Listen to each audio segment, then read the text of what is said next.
So as Jay-Z said, I'm David Isenberg.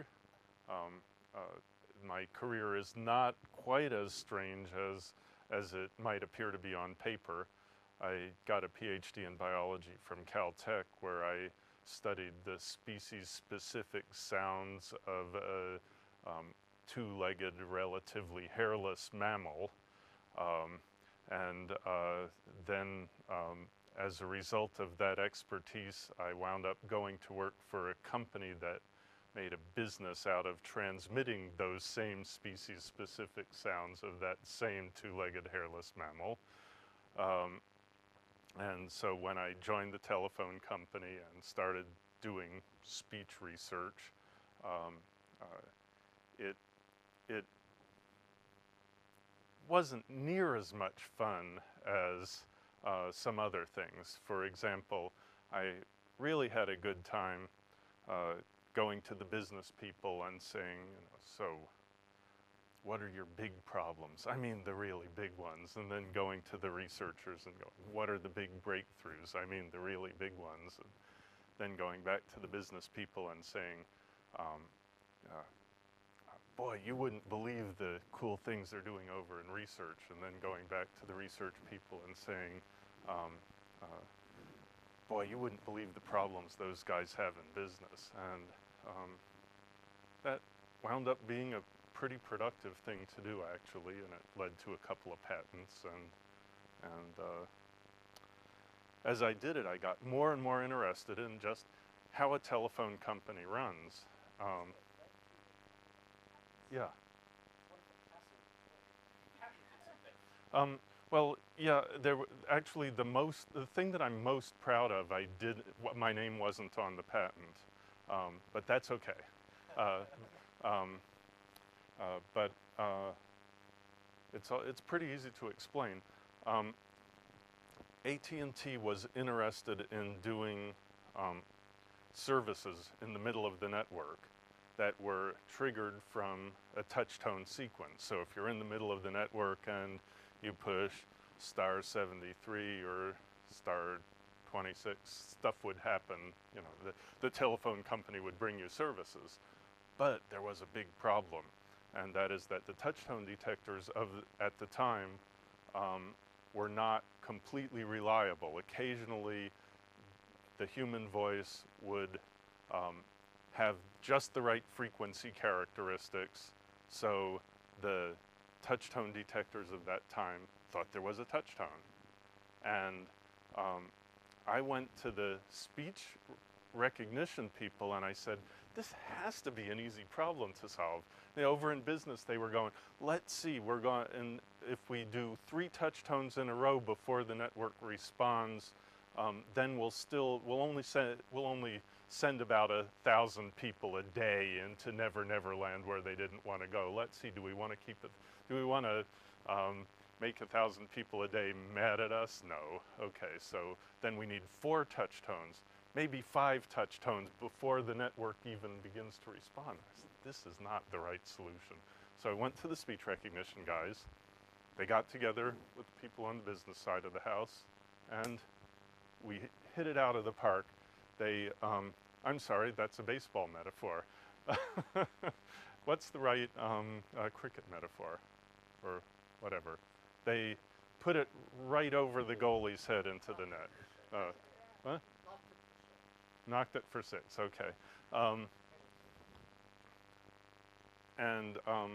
So as a result, the current touch tone detectors in the network never, as far as we can tell, after hours and hours and hours of speech, they never false alarm.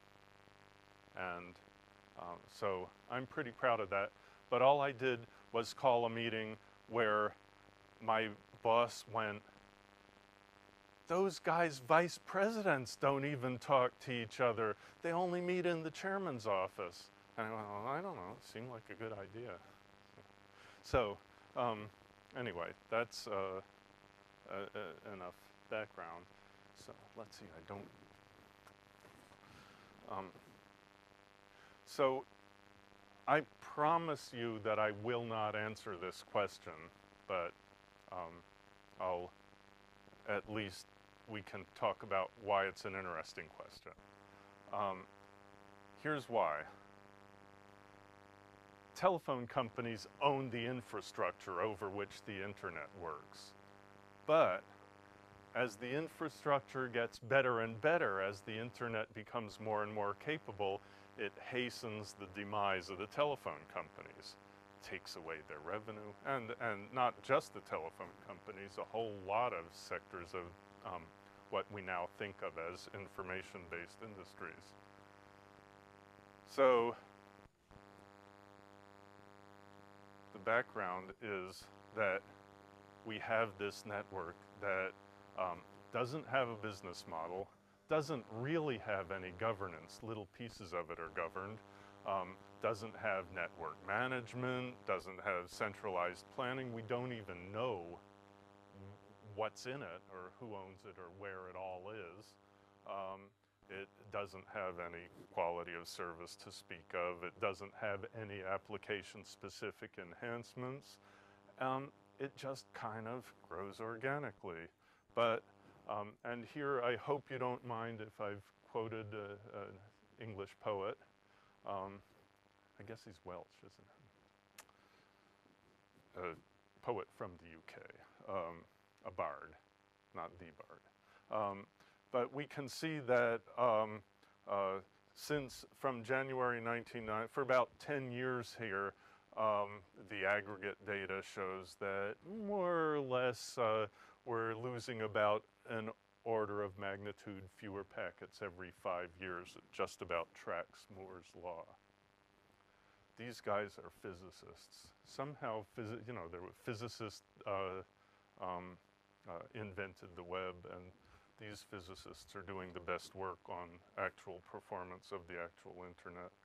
And here's another one. The throughput is getting better by about an order of magnitude every 5 years. Again, Moore's law.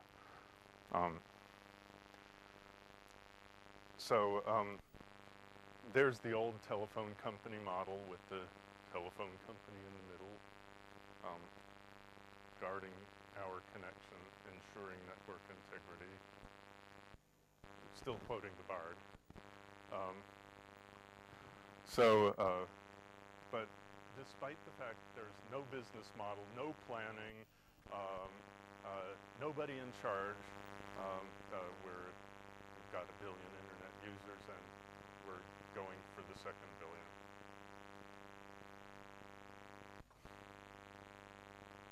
The stupid network and the internet are the same thing, by the way.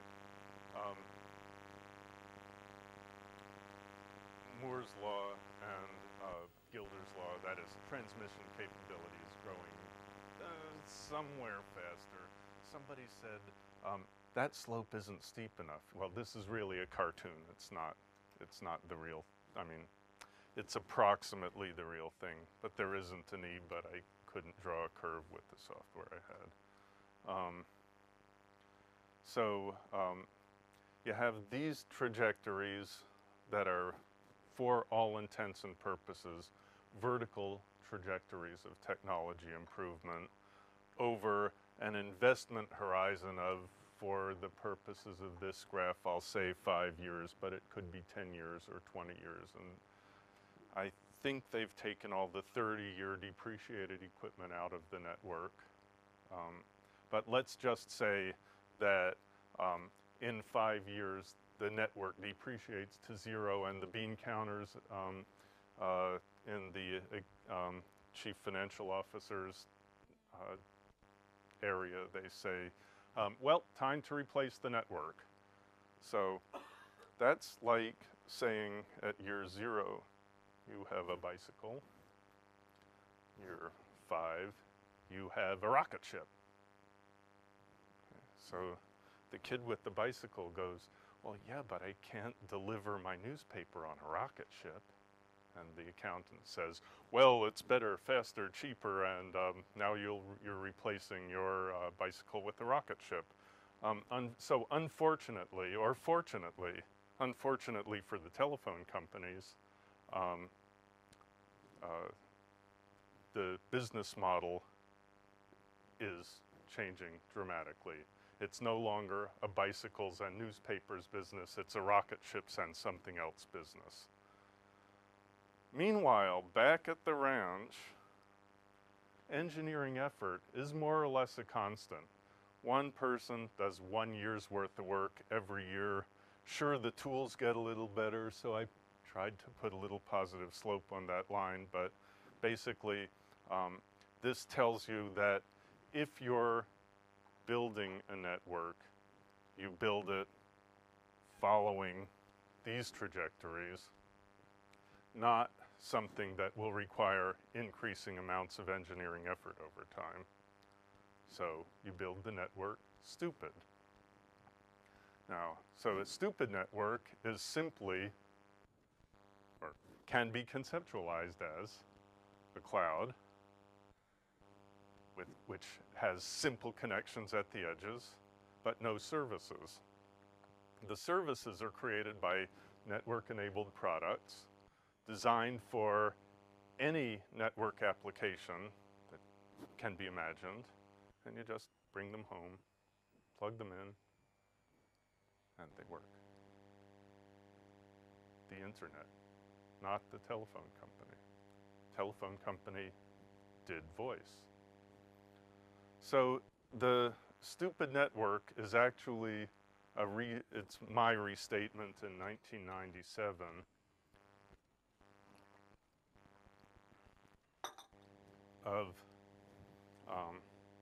something that was actually discovered in 1978 and then finally put on paper in 1983 or 1984, and it's called the End-to-End Principle. And the End-to-End Principle, the Isenberg version of the End-to-End Principle is simple and stupid, unfortunately, but it basically, you can read the original paper, but it says if you can do something in the middle of the network or at the edge of the network, do it at the edge. Preserve the non-specificity, the stupidity of the network, so because you don't want to prejudge. You don't know what the network might be called upon to do in the future. So if you put in, for example, error checking in the middle of the network that has a penalty on latency, then you can't do low latency application, or it's harder to do low latency applications. So this was stated by some pretty clever people. Somebody knows this guy? Who? I'm sorry. Yeah, yeah, right. And so I have the honor of rediscovering what they discovered in the late 70s. And fortunately for us, they separated. I like to say that these guys put the slash in TCP/IP. There's another Americanism. It's TCP/IP, right? Okay.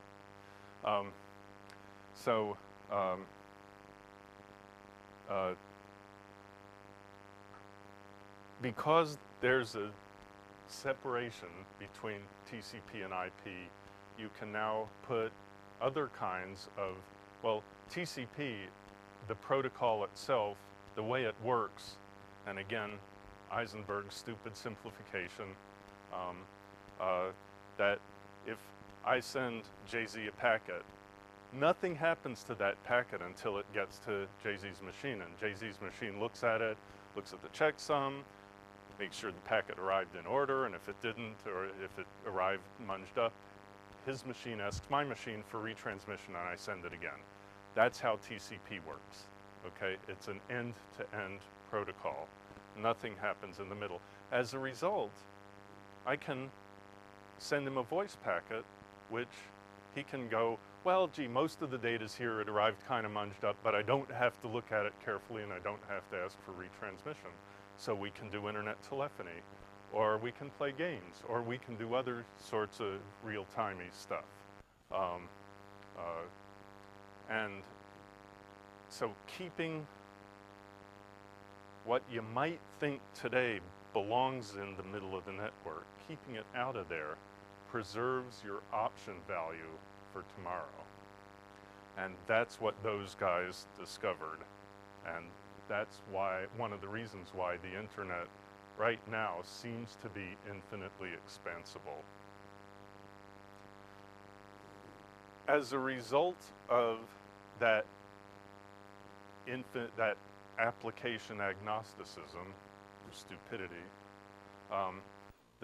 every single one of the last decade's winner applications was created at the edge of the stupid network.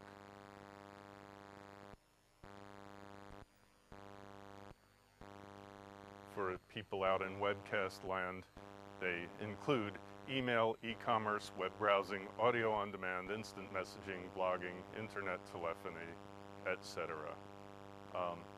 Actually, that's not it isn't every single one. There are a couple of mobile telephony apps that are part of the intelligent network, but I hope you'll forgive me for that. Almost all of them. And a whole bunch more that I didn't list, that we all depend upon every day. So, and this is the inventor of SIP, which is the most important voice communication, messaging, real-time messaging protocol, said that most of the important future communications applications haven't been discovered yet.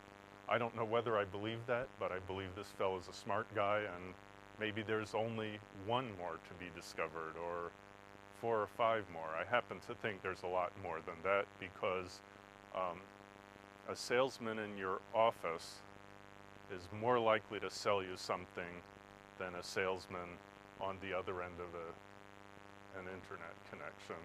There's more things that we don't know about communications that are still to be discovered.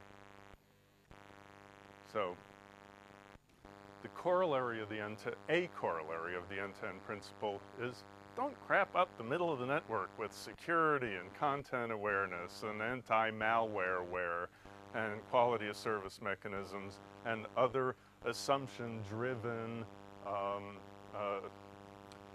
things that assume that these will always be problems, or that the best place to solve these problems is the middle of the network. Actually, it's more than likely that these problems can be solved just fine at higher layers, at the application layer. So I say, do these functions at the edge, and then I have a cute little business trick, or a cute little visual trick. Okay, everybody got that? We can move on. So here's how the end-to-end principle disrupts. In the old days, under signaling system 7,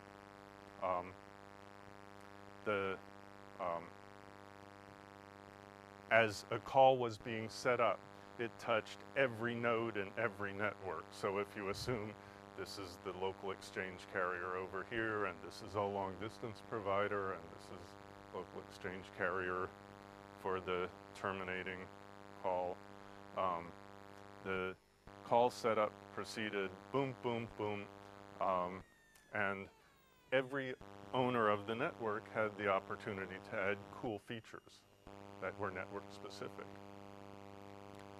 But the internet, and that, oh, by the way, when you have an animation, you've got to remember all the steps. When you, the owner of network C put in the cool features to compete with the owner of network D, of course, who didn't have those cool features.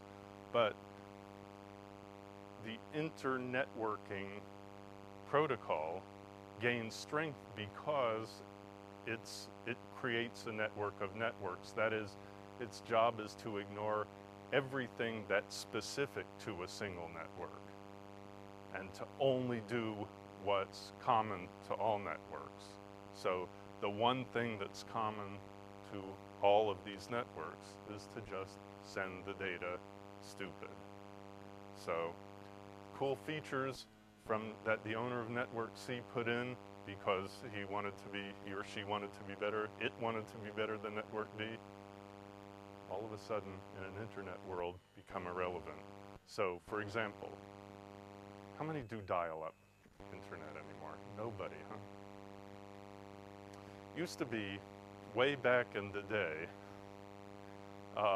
when we did dial-up, that call waiting, you know, the beep when you do call waiting was a really useful thing when you were doing voice. But as soon as you started to do internet, it became a pain. Well, that's just an example of that. Okay. More about how the end-to-end principle disrupts. In the old telephone company model, the application was voice, and you paid, customers paid to be able to dial up and talk to the party on the other end. Then there were these switches and routing databases out in the network, but the user didn't really pay for them. They were subsidized by the application. Similarly, the wires and poles and the physical infrastructure, the layer 0 and layer 1 of the network, were also an expense that were implicitly subsidized when you pay your application fee, your monthly telephone bill. Now, in the internetworking model, you've got an application layer that's separated by what's the internet protocol, which is called the portability layer, because you can switch out you can switch these applications around independent of the physical layer, which is non-specific end-to-end connectivity. It can be any kind of network. It can be, you can run exactly the same internet application over dial-up lines, Ethernet, wireless, etc. And so this is called the portability layer, meaning any application can run over any network because you have this nice thing. Now, up here, by analogy with that, we go out and we pay for the software, or we pay for the service, whatever it is, the Financial Times subscription, the Skype in, Skype out subscription. This networking layer is what it's a commons. It's one of those things that's owned by nobody, but everybody can use it. Anybody can improve it, and it's just simply available. And then we have the physical layer, and the big question that I have going forward, remember the paradox that I started with. The internet gets better and better, but as it does, it kills the telephone companies who currently operate the internet infrastructure. So the big question is, who runs this in an all-internet world? To reiterate, any application, and we know how to do that. We know what the business models are. But that's the mystery. So here is the telephone company's considered, serious, deeply thought out strategic response. And they say, oh, we'll own the customer. That's how we'll solve this problem. Or, we're no stinking dumb pipe. We'll put the intelligence back in the middle of the network. Actually, they're smarter than that. They're fighting back using a whole bunch of different, they're really now 10 years, 20 years later, depending on when you think the internet started, the telephone, back in 1993 or I think it was 1994 when I got my first browser. My office mate, who was a really perceptive guy, he said, I didn't realize it at the time. God, is that a dumb idea? He said, if AT&T knew what was good for it, they'd just kill the internet. They'd kill it right here and right now in 1994. He was right. wasn't good for AT&T. He was, I mean, I wasn't, I don't think that's the right answer for society, but it was the right answer for AT&T. It is the right answer for the telephone companies. They are now trying really hard to put the toothpaste back in the tube, to put Humpty back together again, whatever metaphor you want. And so they're doing legislation, litigation, and lobbying. In the United States, we have what we call the social obligations, like universal service, to make sure that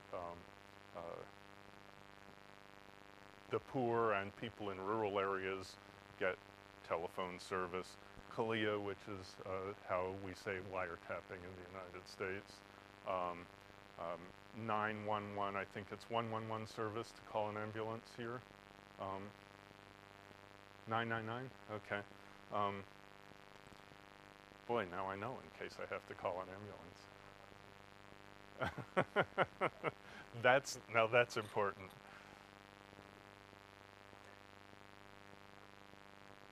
So, there are some battles being fought, like in the United States, the FCC, the Congress actually gave a whole bunch of spectrum to broadcasters for use in developing digital television, and the idea was that when the migration from analog television to digital television was 85% complete, then the government would take back the analog spectrum, and now it is 85% complete, and the broadcasters are fighting to keep this analog broadcast spectrum. And then,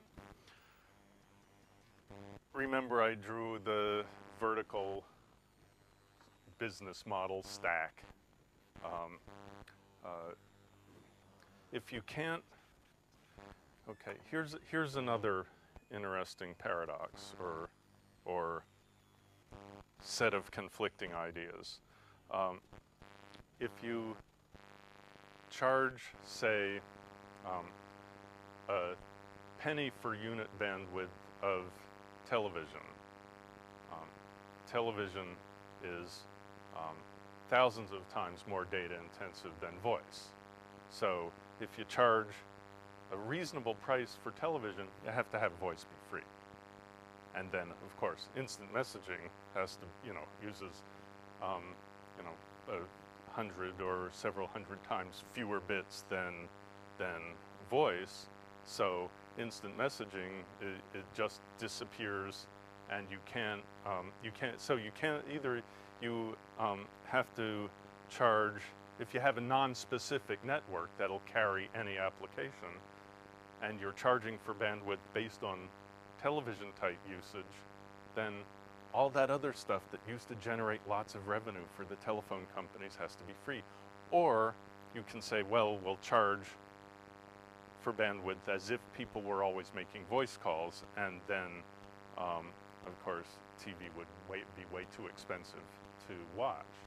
So, and Nicholas Negroponte back in the early 90s, he said, people would really pay a lot for the malignant or not malignant bit, or for the guilty or not guilty bit. And believe me, if telephone companies could find a way to charge what that one bit was worth to people, it's called value pricing. If they could find a way to charge for that bit, they would do it. So this idea that you can have an application-aware network that you can inspect the packets as they go by and charge for them is, the telephone companies are putting a lot of energy into that. Everybody knows what Skype is, right? Okay. I have not yet verified, but the editor of IEEE Spectrum, fairly reliable source, told me a couple of weeks ago that the Egyptian telephone company had a box in their network that could detect Skype calls on a broadband connection. And of course, they're the only ones that sell broadband connections in Egypt. They don't block it, but they charge you conventional long-distance rates for the Skype call on your telephone bill.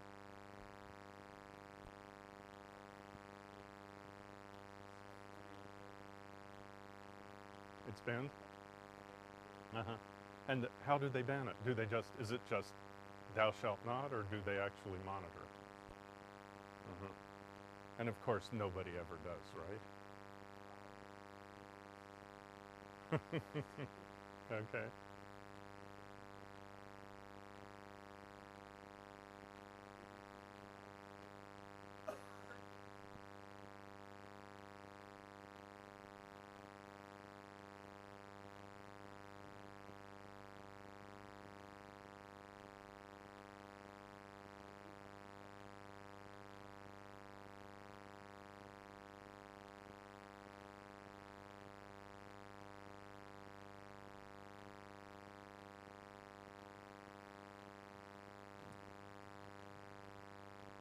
So back to the paradox, okay. Yes, this is a duplicate slide, but it sets up the, I thought I'd put it at the beginning after I had it here. Because the telephone companies realize its threat, one of the things they're doing to fight back is they're not rolling stuff out near as fast as they could be rolling it out. In Korea and all these other countries, they're rolling it out faster, but you would think that since it's all Moore's law and it's all advanced technology, that it would be diffusing everywhere equally fast, but it isn't.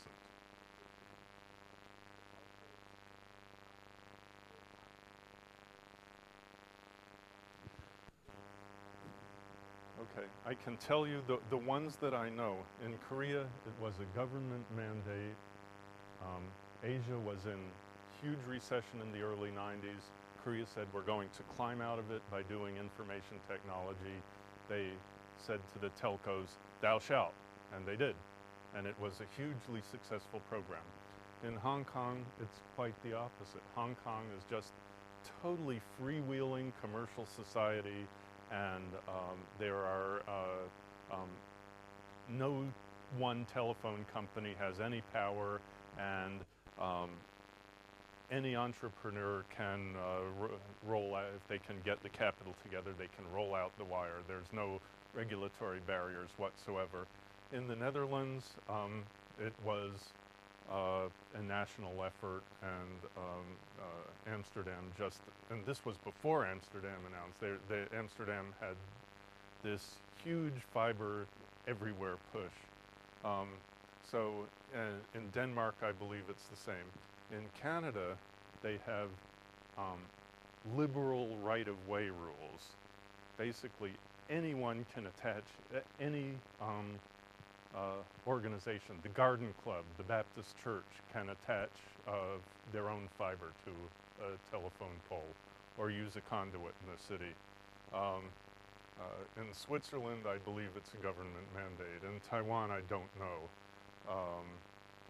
In Iceland, it's actually a progressive telephone company, but Iceland is so small that people know who each other is anyway, and they, what do you mean you can't? What do you mean you're gonna keep my broadband from me? And you know, since the person saying what do you mean is probably the cousin of the CEO of the telephone anyway, so different models work differently here.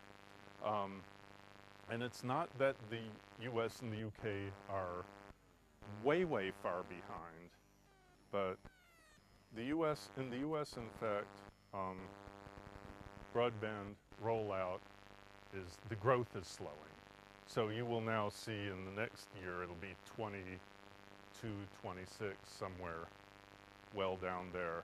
And that's specifically because the telephone companies are throwing up they're too busy merging to actually build out. And I will say nothing about politics other than that President Bush has said that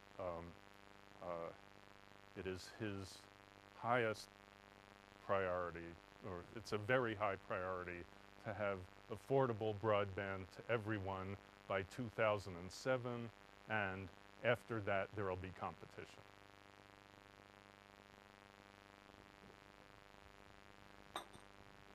So here are the here's the picture today. You can't say last mile anymore because we all have, or most of us have, local area networks run at 100 megabits a second. So the technology exists inside people's homes. It's really kind of a lopsided dumbbell-shaped network. The pipe from the backbone to the customer is the skinny straw.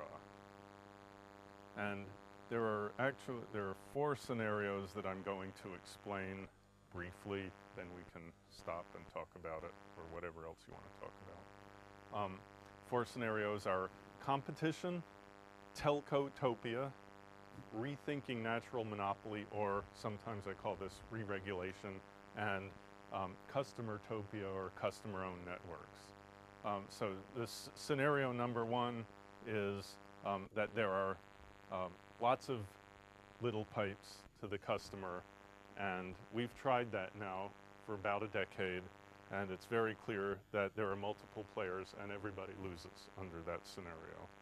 And the telephone companies have delayed and fought it in court and basically killed off most of those pipes. So now we're back to this one again, only there are maybe 2 of them, or if you're really, really lucky, there are 3 of them.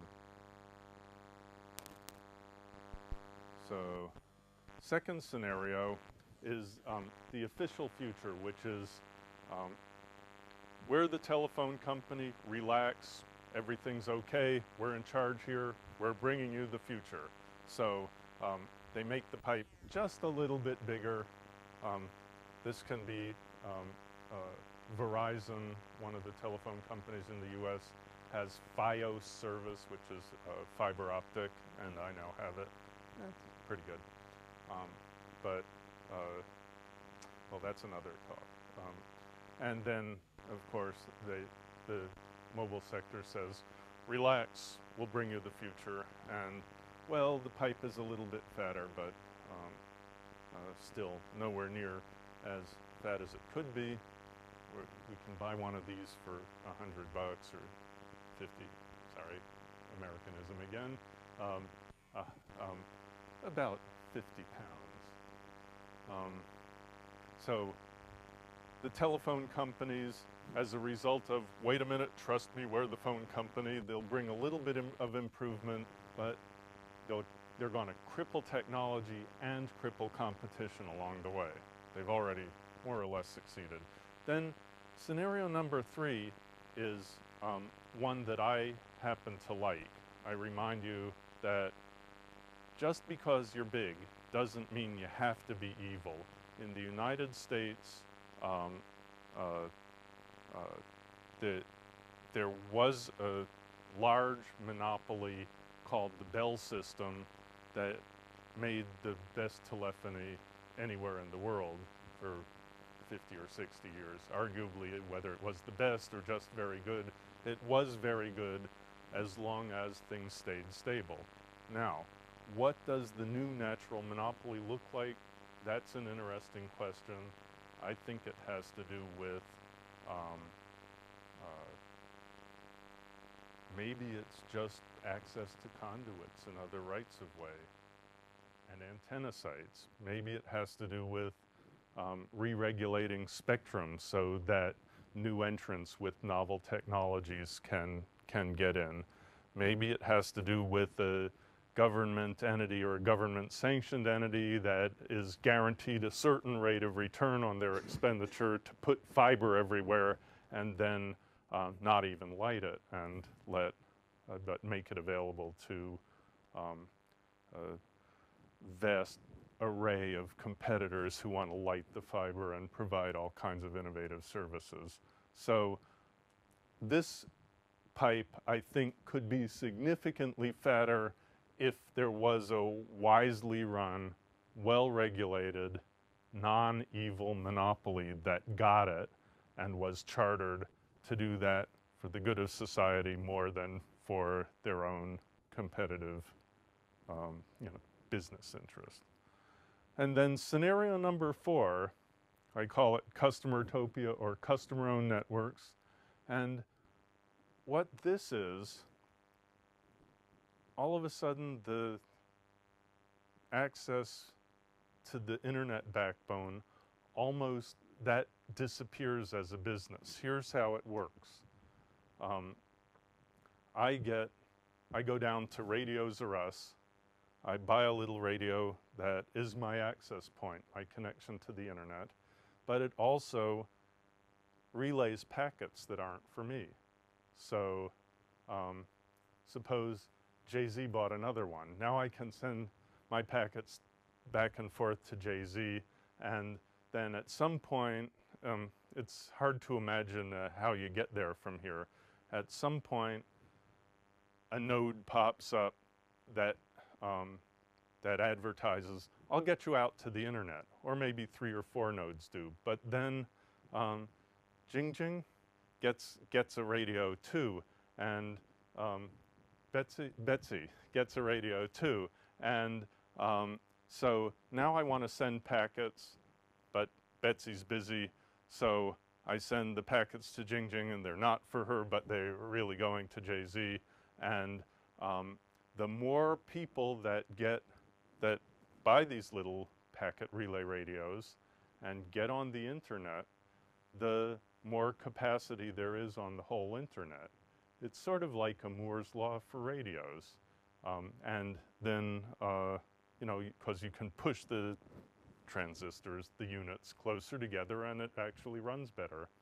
And you can make it denser, and then you need less transmitter power to talk to your neighbor because it's a closer neighbor, and you have more route diversity and more total throughput on the network. Now there are problems with that, and there are actually other ways to build customer-owned networks, but that's sort of the, that's a little vignette of one of the further out customer-owned network scenarios. And people are working on it. Not quite there yet, but as technology continues to improve, that becomes realer and realer.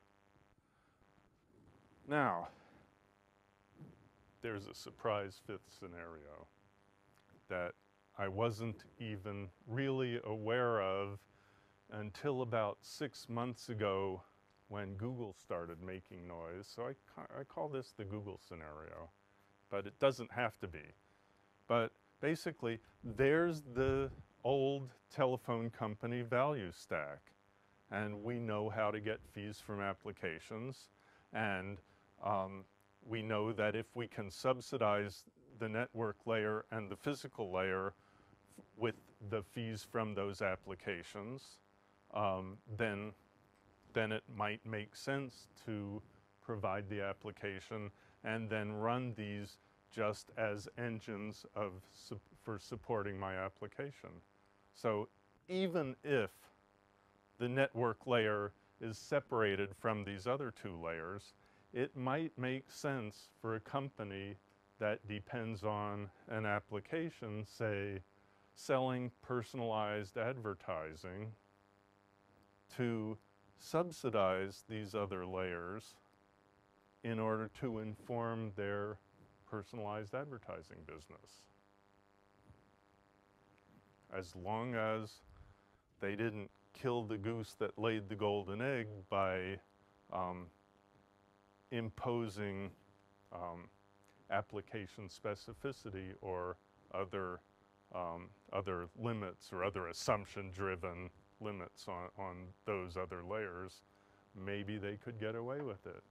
Now, it turns out that the more that Google knows about who we are and what we do and da-da-da-da-da, the better they are at serving us the ads that we might want to see. And so it's kind of a long shot, because right now they're getting a lot of information from stuff that it doesn't cost them a lot in infrastructure to run. And even though the network is getting cheaper and cheaper and more capacious, there's still much more expense. I mean, can you imagine a Google guy going out and climbing a telephone pole? Well, I don't know. But suffice it to say, there are, maybe it's another business, maybe it isn't Google. So who will run the internet? Will we be locked into a bunch of competitors where everybody loses? Or trust us, we're the telephone company? Or will we maybe be able to have a wisely regulated, public-spirited company do it? Or will we be able to do it ourselves? Or something else? So,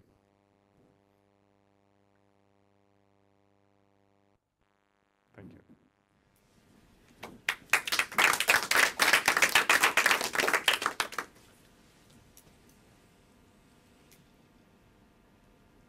All right, I'll go first. Uh-oh. Now I'm in trouble. Well, there was a recent Business Week article in which the head of SBC Communications, one of the bigger U.S. telcos, he said the following. He said, what Google, Yahoo, MSN would like to do is use my pipes free, but I ain't going to let them do that because we've spent this capital and we're going to have a return on it. So there's going to have to be some mechanism for these people who use these pipes to pay for the portion they're using. Now, of course, as a customer, individual consumer customers, we pay the phone company, but it's also of great value, as you point out, to Google and MSN and Yahoo and others to be able to reach us. Now, is your reaction to that quotation one of, see, there's the bad phone company looking to be evil? Or is it, wait a minute, that's the fifth scenario. Let the application subsidize the network. If there were a way for SBC to collect from Yahoo, MSN, and everything else, that would be a huge cash flow that would give SBC the incentive to make a really thick pipe so as to give good service to both ends of the network rather than just one. If Ed Whitaker, the person who said that, were saying, we'll charge Google and Yahoo and those other companies, instead of charging the individual user, I would stand up and applaud and say, good, if you can make that work, I'd be in favor of it. But what he wants to do is get paid twice. Well, maybe, but maybe, so long as there's at least a duopoly rather than a monopoly, if the DSL people could make a bunch of money from Google in order to bring Google to their customers, you bet they might offer those customers free internet access and then outcompete with the cable people who would then be compelled to do the same thing. Well, it's a sixth scenario, but it really does strike me as a telephone company evilness, because, I mean, we don't, there are two main lines of reasoning. One is when we put a letter in the mail, we buy the stamp, and then the postman at the delivery end doesn't also charge the person we're sending the letter to in order to deliver it.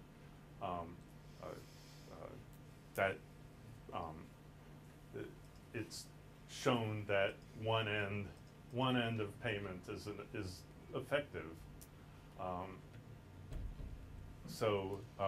So I really do think that he wants to get paid twice. But more importantly, I think he's ignoring an important fact, and that is the reason I pay Ed Whittaker and you, when you come to the States on vacation or whatever, I know you're here now, but when you come to the States and you pay Ed Whittaker, the reason that you and I are paying Ed Whittaker is so we can get access to Google and Yahoo and Skype and all these cool applications out there. So if Ed Whittaker were to go to Google and say, Google, pay me, and Google said no, a whole lot of people would stop using Ed Whittaker's network. And I would be one of the first, I'll tell you. So I mean, you're right, done correctly, that could be a sixth scenario. But I don't think he's that smart. I don't know. But the problem is the public policy issue it comes down to is that you actually close up markets. So by having a scenario where you are saying, okay, Google or Microsoft or somebody else has access to my network, what you're effectively doing is closing off your network to other providers of information. Mm-hmm. And that has enormous implications for things like trade, whether you're using gas or not. It has enormous implications for small businesses. Oh, okay. So when you're sitting in a scenario where companies are saying, oh, we own the pipe, we're going to charge people to send their information to our users who are sitting at the end of our pipes, you're effectively acting as a filter on commerce. That's correct. So there can be no small entrants anymore, or you're increasing the yes, exactly. Good point. You're increasing the cost of entry for the small guys, because you're at minimum you're saying that they've got to go to Ed Whittaker hat in hand and say, please can I send my stuff on your pipe? Right now, the idea of the absence of permission, all you need is just a connection and you're in business. But asking permission. Yeah, but just pushing back, what's smaller? The small business that in this scenario would be asked to pay to get to the customers of SBC, or the individual SBC customer that has to pay £20 a month to get online at all. At that point, that's the littlest guy, and the one who is apparently bearing the cost of this network, for which, as you say, the economics is incredibly uncertain and unworked out, especially at the peering and backbone level. Well,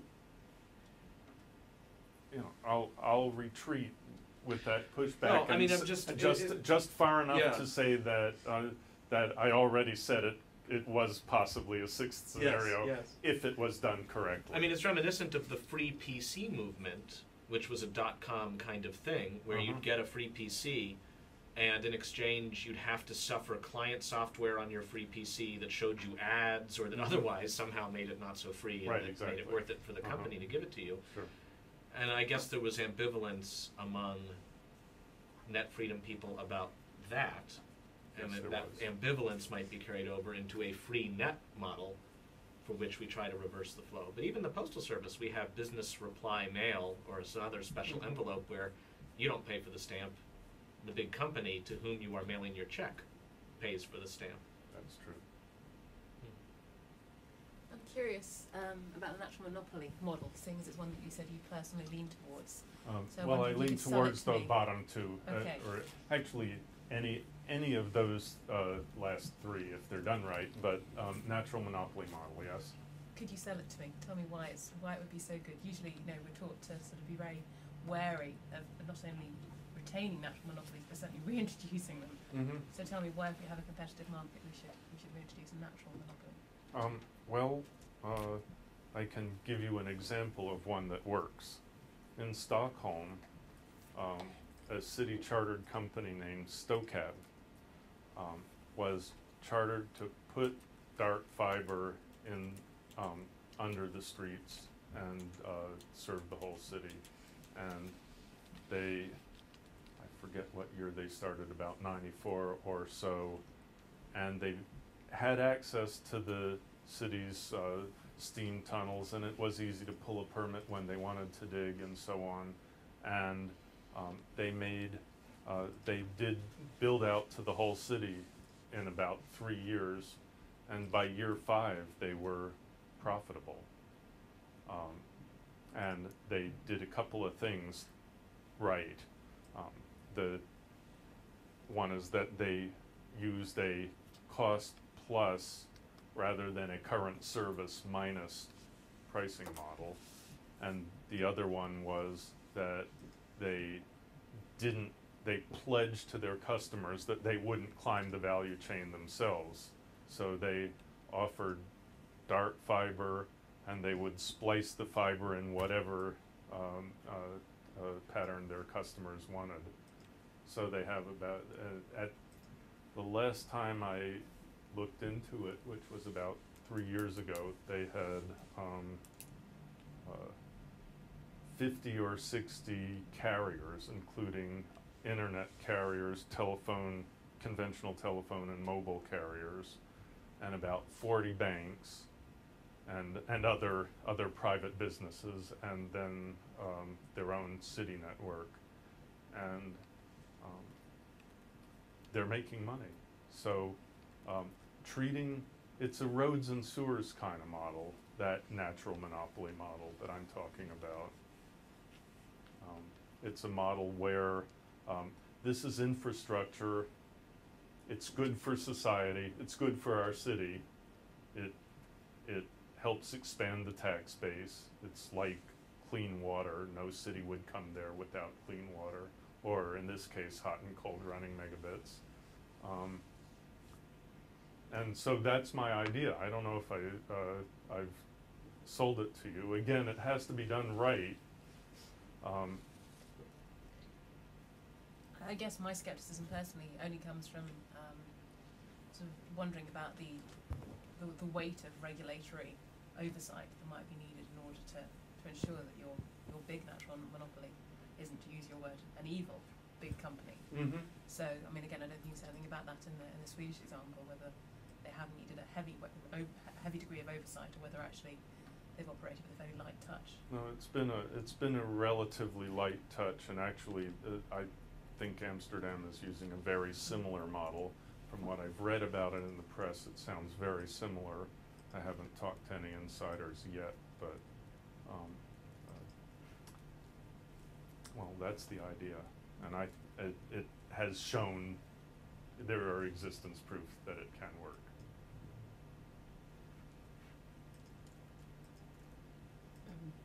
I'm still also thinking about this model, and it seems, I mean, this sort of, 10 rules of how to win chess, and number 7 is always make the right move. And so it kind of hangs on the, if it's think done. that'd be number 1.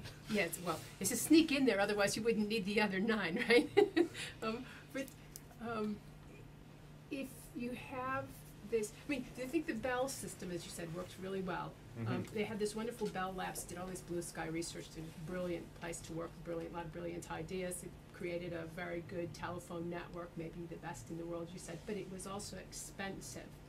And it was also done in a time when there was, the Bell system was given a lot of leeway in terms of charging. We're now in a much more kind of, I mean, the British Postal Service is facing competition, because the business model that we tend to think of in contemporary society is that competition is better. So, Mm-hmm. and so if you did it right by putting this kind of monopoly in a government organization, then it would become stodgy and government. I mean, you could imagine it not having enough competition to have the spur. There wouldn't be competition. If you put it in a nonprofit Mm-hmm. environment, then also the same kind of thing. If you put it in the for-profit kind of situation, then then you have shareholders that will someday say, well, you're putting too much back in, you're keeping too much for yourself, or you get a change of management who vote pay rises for themselves. It's just hard to see how, I guess, That's sort of where I was coming from. yes, exactly. Yeah. I think I mean, it's Well, it's great. I mean, the idea of having this, having all these wonderful, you know, people getting together to do to start, you know, a business model that would look out for society and things sounds great, but it's hard to see actually how you would do it right, both in the first instance and then how you would keep it going right in the long run. Good questions. Good questions. And you know, the Postal Service, the railroads here, I understand, are not the world's most efficient railroads, and there are many examples of top-heavy bureaucratic government agencies running things, and there are still other examples that almost disappear because they just work. The roads, the sewers, water delivery. So I think that it's possible, because you're just simply running conduit and maybe fiber through those conduits, it can be it's possible that it's a very lightweight kind of operation without a lot of you know, thick carpets and big buses flying around in helicopters and stuff. I guess the thing is that I don't have as much confidence in the roads and the sewer system, and I mean Thames Water, which supplies us with water, loses, what is it, 50% of the water leaks through holes in the pipes, and because the UK has in the past had plenty of water, it hasn't mattered. But as the pipes deteriorate, more water gets lost.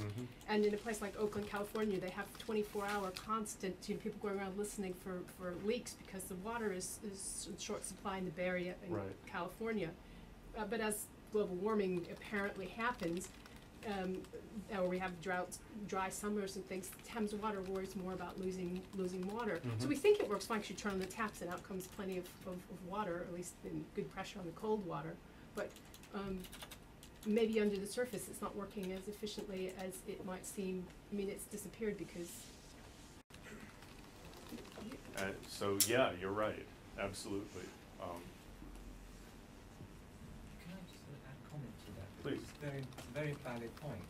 And but Dave was talking earlier about how we separate out the physical layer of the network from the logical layer, if you like, of the addressing scheme, from the actual application layer, where you actually have the error correction and above and so forth. And you can do the same kind of thinking when you're applying network infrastructure, in that the person who provides you with the physical assets doesn't have to be the person who provides you with the addressing scheme, the internet protocol, and the routing. And that person doesn't have to be the same person who provides you with the application you might want to use. So you, just from a strictly sort of top-down model, you don't need to actually think of this in the way you do the telephone company, where you combine everything in one tranche. Now, if you take an example, if you are San Francisco, where Google's come in with a wireless network recently, this is a quite interesting thing, because the way they're looking at that infrastructure is that they will be able to do those things like know roughly where you are in a block, and so that when you dial in or whatever it is, you log in, up comes a web browser and says your local restaurants are here, your local whatevers are there, your local whatever it is there, and they'll have a profile of who you are as a user and what you're interested in. And so you will have some kind of added value service. So there's a good example of why you would want to have some Google infrastructure that's localized. They can hone in and they can give you some added value service. And that can be free for those sorts of things. If you're doing something that's happening in Stockholm or Amsterdam, it's a different kind of issue, because what they really wanted to do initially in Stockholm was to be able to make sure that people had 100 megabits per second into their apartments, into their building capability. The demand then has to come in from the people there to actually say, well, we want to subscribe to services. And so the two are kind of separated in many ways, and they still are. So you don't necessarily need to have the two in one. You don't have to think about the applications and things together. You can be different suppliers. So the municipality can say, oh, we will pay you, infrastructure company, to go in and fibre up our streets. And we will rent, we will rent that off you for a number of years. And then we will license that capacity to people who want to come in and provide internet access services to people locally. That could be a model, for instance. So it doesn't necessarily mean one or the other. You can mix and match some of these things. And there's huge arguments in the States. You probably know more about it than I do, but there's a big argument in the States where at the moment some municipalities in Philadelphia are beginning to try to get bids in to wire up their cities. And a lot of the people like AT&T and all the SBCs are saying, hang on a minute, this is competing with us. Because they're thinking in one way, and the cities are saying, we just want our city to be successful. Yeah. And when you are providing, suppose you were providing a road, and you were providing a road past a supermarket, and that road deteriorated and got potholes in it, and the traffic lights didn't work and stuff like that. The supermarket would be on the telephone to the roads people right away saying, this is my business here, right? Okay, that's a consequence of this layered model. You'd have the Googles and Yahoos and Microsofts putting pressure on this hypothetical government agency or government sanctioned monopoly. But so that another wrinkle on this argument. I'm sorry, what's your name? Christian. Christian reminded me of is that in the telephone company world, you make about, roughly speaking, I mean, rule of thumb, 80% of your profits from 20% of your customers. And then you break even on the middle 60%. And then there's 20% of your customers that you actually lose money on. So telephone companies are predisposed to serve fairly narrow sector well and try and lose the rest. But a city or a more public spirited, someone where profit wasn't the only motivation, where they want that it was really more of a responsibility for infrastructure, they want to serve 90 or 100%. So there's also that philosophical difference. So that's another advantage to having it that way, but you point out valid disadvantages. Yeah, And Christian points out that there are some natural, not necessarily compelling, but there are some natural feedback mechanisms to get this monopoly, hypothetical monopoly, to behave. But I think I've misunderstood what your monopoly model was, because you have the model of the fourth model is every little person has their little radio.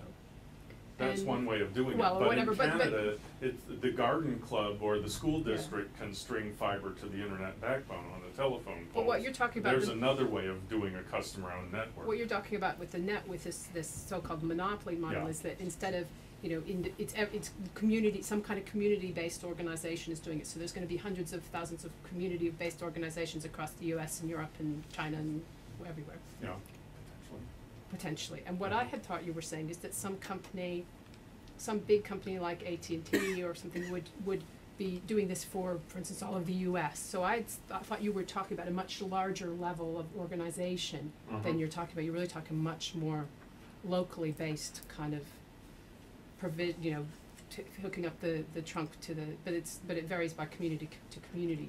You would suggest. it could, and but I wouldn't. I don't know how it might roll out. It could be community by community, and it could be that some one company figures out a way to do it in a lot of communities and figures out economies of scale for doing it like that. So one of the original premises of the presentation, and in no small measure your career, is the idea of dumb networks. And I'm wondering how much having a dumb network is a dependent variable to having the kinds of future scenarios that you think might be good ones. You could see that because even a very chaotic network where people build onto the edges pell-mell is one in which they have to speak TCP/IP and therefore have to have routers that have the same protocol embedded and something in common. Even if there were to be features added to the network, you could upgrade the routers that everybody uses, upgrade the Linksys boxes or whatever it might be, and before you know it, you still have a wildly distributed but maybe smarter network. And I don't mean to cold call Max, but I know that Max has been working on some theory that involves a slightly smarter but not necessarily any more centralized network. So I'm just curious how dependent those two features are of decentralized so it can grow in interesting ways and don't.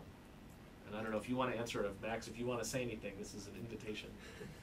Well, I'd say, concerning my work, the biggest difference there was it's the end-to-end principle doesn't necessarily hold anymore. Where in new types of networks, some mobile networks or sensor networks, you're saying that the links are not reliable enough for TCP or even IP. You might have something else at the lower layer, and then you create and directly go to an application that is tolerant to whatever is happening at the lower layer. Mm-hmm. So I think that the end-to-end doesn't necessarily stay in place. I think it's a major difference. Can you give me an example of an application that would violate the end-to-end principle? If you have a network that is frequently disconnected, then TCP will not work in it. Say you want to extend the internet to Mars, and there's a very long delay, then TCP won't work over that. That's delay. true. So you're saying you just have your own lower level protocol. X over IP. Yes. Well, it doesn't even have to be over IP. That's it's true. It's just X over whatever, and whatever is tolerant to this very long delay. And so then you can say the sending application sends to one hop, and then that next hop takes responsibility for continuing the transmission, and then the person who started the conversation is no longer responsible for keeping state about the conversation. So the intelligence just doesn't so the state doesn't stay at the end of the network. It's moved along with the transmission. But Jonathan, maybe you can.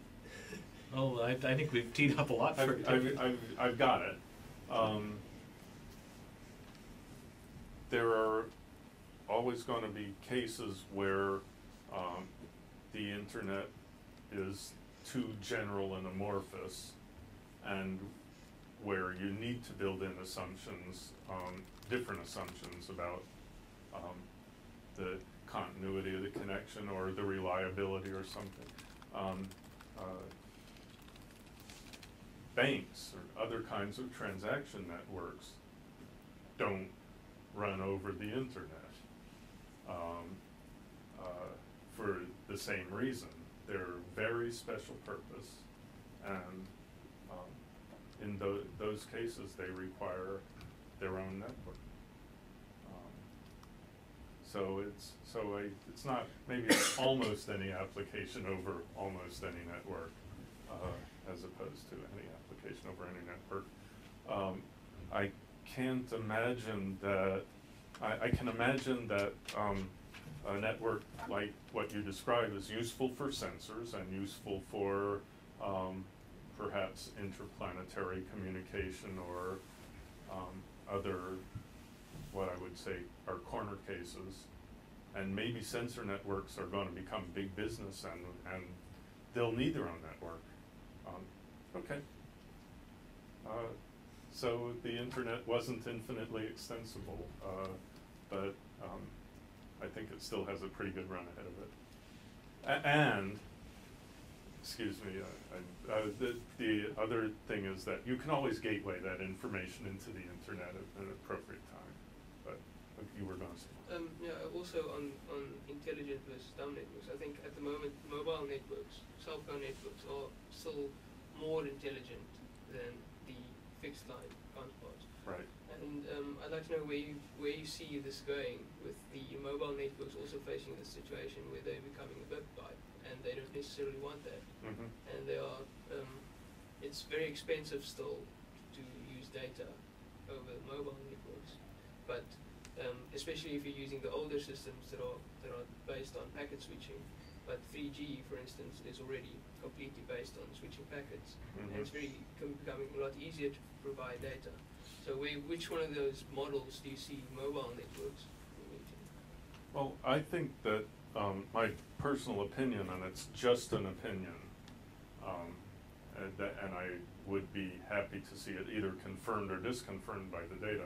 But my own personal opinion is that the rate of innovation on an open, stupid network is so much higher that even though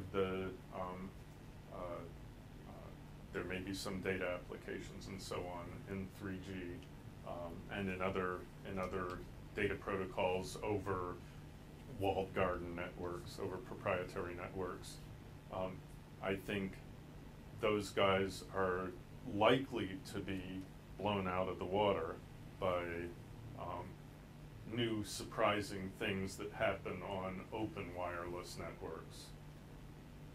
If they let open wireless networks stick around, and they're trying real hard to take that unlicensed spectrum back or limit it. So do you think that cell phone companies would eventually open up their networks to become just bit pipes and then see what happens, what the customers do with applications? Because at the moment it looks like they're trying very hard to not see that happen. That's right. And they're pricing things so that you don't develop applications for your cell phone and use a lot of data. No, I frankly think that the most cellcos will go the way of telcos, and they'll struggle and grab onto their value proposition harder and harder, and the sand will slip between their fingers and it'll disappear, and they'll wind up holding nothing. Because people have portable telephones that hook into Wi-Fi. Yeah, Wi-Fi and its successor networks. Exactly. Portable, well, telephone, what is a telephone anymore? Portable things, devices. Right. But there's some signs of hope. I was just talking to a fellow to see if he was around. He's a Brit, and turns out he's in Austria this week. But he was telling me he went back to Kansas City to Sprint, and that there they had. Well, let me first say, the data service of Verizon, in your service agreement, it says, "Thou shalt use this for email and web browsing, but no peer-to-peer, no downloading big objects, and no internet telephony." That's the Verizon agreement. The Sprint agreement, this guy reports, and I haven't read it, but that's one of my near-term jobs now that he's told me just this morning. He said that Sprint's data service is wide open. You can do Skype on Sprint. In fact, the latency is very good, and Skype calls come in real high quality. So it's possible that some of these walled gardens will tear down those walls, Mr. Gorbachev. The Sprint service you mentioned, is that priced in a way that it's $60 a month, all you can eat, he says. I'm not sure how that compares to anything. That's pretty good. I mean, I pay $30 or $40 for my fiber optic 15 megabit service, but I can only use it in my house. $60 to $80 is sort of what the mobile cellular data plans are. So. A question that, because I was thinking that the BT download is it's compared to normal download. If there are more people download from that resource, and the quicker you are, so it's quite amazing that if more people joining, and everyone can be part of the load, and other people can download from a lot of people. For example, there are 3 people, and the load will be 3. And if there are 5 people download, you can download from other 4 people. So I'm thinking kind of the internet service like Google, MSN, if they kind of change the service package, like if the more people use, the more efficient the program will be. And this maybe can be a strategy to like the more user to use the service, because now kind of Google tries to have a friends network to invite your friends to use their services, but if they can change their kind of their functions of their software, like the more people use it, for example.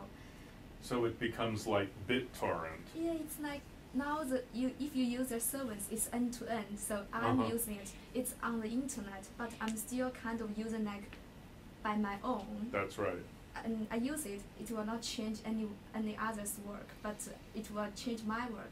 But if kind of they develop like if I'm using and the more people use and you can efficiently use, and then it can definitely improve their product and to kind of to extend their network as well, because it's very complicated. I'm just thinking that okay. I think that's a really great idea, and it just and other people do too. Yeah. And it shows that we have a lot of work to do in application architecture. Yeah. I would love to have, I don't have the coding skills, but I would love to have a collaborative spam filter, so I could have 10 or 12 or 15 friends who, why if they think it's spam, I don't even want to look at it if the message is the same.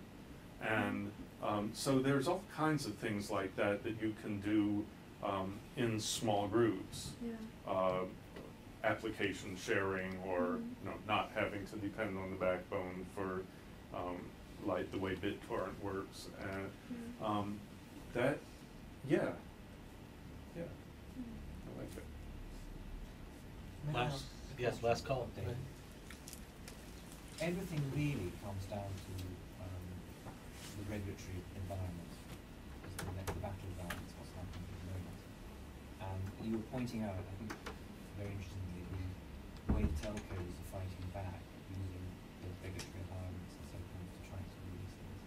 And we're seeing the same thing also when they're trying to deploy IP technologies like IP multimedia system, which again is a telco type model, application model for using IP network. How do we, or how do you see the end-to-end model surviving, or could it survive, where we have basically around the world most of the regulators who set up to actually regulate the telephone network, and have kind of been told by their government to do the internet as well, almost as a sideline. And there's a specific example here where we have in Canada, a Canadian regulator requiring 911 access of numbers for what we call VoIP calls. Yeah. US too. Yeah. Huge barrier to yeah. entry. And there's a big discontinuity here between what Power Group and Telco Group here, which is really battle lines are drawn. And I just wonder how you have any comments as to how you see this combat evolving. But you have Telco had originally. Wasn't that the reason that I joined Bell Labs was because of Unix and stuff like that.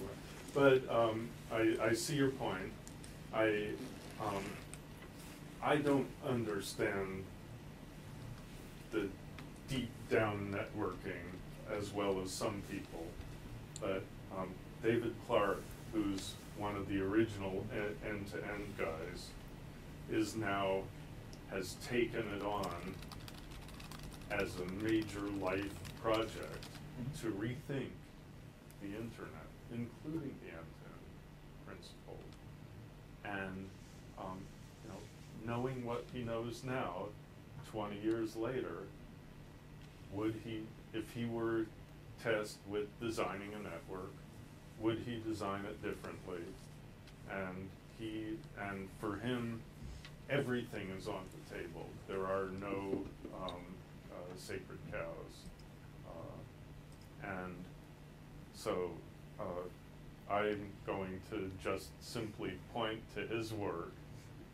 He's got quite a bit of it online. And I think he's convinced, or almost convinced, our National Science Foundation to undertake a major project, which would be a long, hard look at how we would design a future network, knowing what we know now. Not just from a bellhead's point of view or from a nethead's point of view, but all in. What have we learned, and how would we do it differently?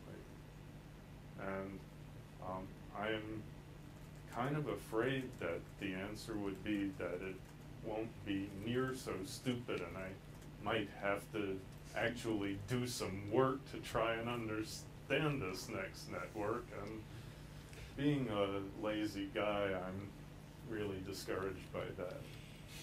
But it's a worthy effort, and I'm actually tracking it closely. David, thank you so much. It's a wonderful. Thank you all for listening.